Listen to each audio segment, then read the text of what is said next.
Hello students, welcome to today's virtual class. How is the Josh for studies? Is it high? Then while it, I am Mr. Sanuradha Patnaik from Holy Hearts Educational Academy is here to take you to the next level of the chapter Colonization of India. In the last class, you had learnt that many European countries came to India for trade.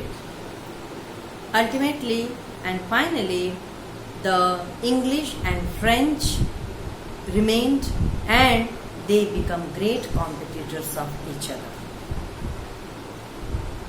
By the mid of the 18th century, the trade interests of English and French clashed at a region called Carnatic.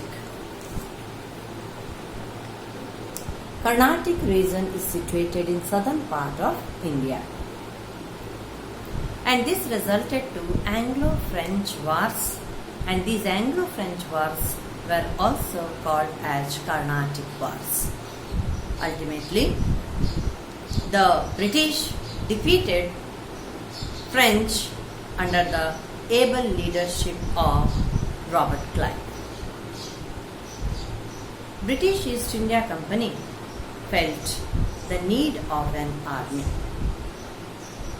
East India Company wanted that a disciplined and skilled army can help them to extend their trade settlements in India. Thus, the East India Company raised its first army at Madras. Now it is situated in Tamil Nadu and it is called as Chennai. Afterwards, even the company raised army at Bombay and Calcutta too. In this company army, there was a mixed band of both European and Indian soldiers. The Indian soldiers in the company army were called as sepoys. The company insisted the soldiers to learn Western skills and to maintain utter discipline in the army.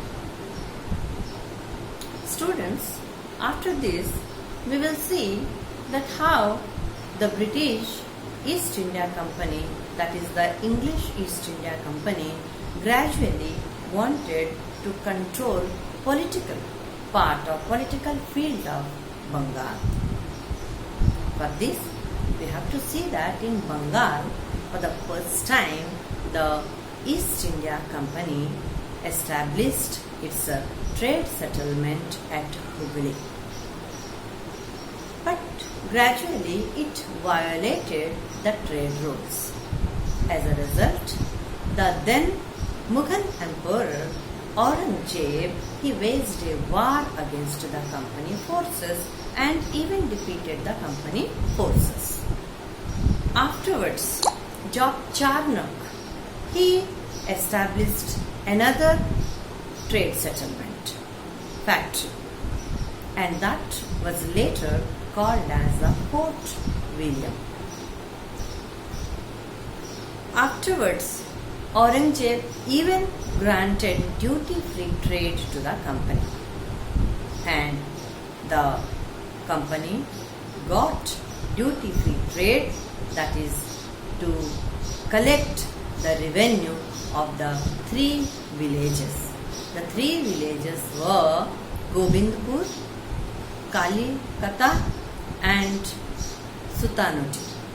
These three villages together later on merged into Calcutta.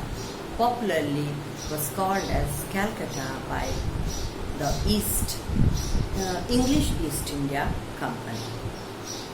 By this, we come to the end of today's this video, but still much story is waiting for you.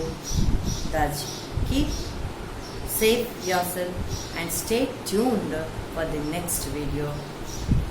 Thank you for watching.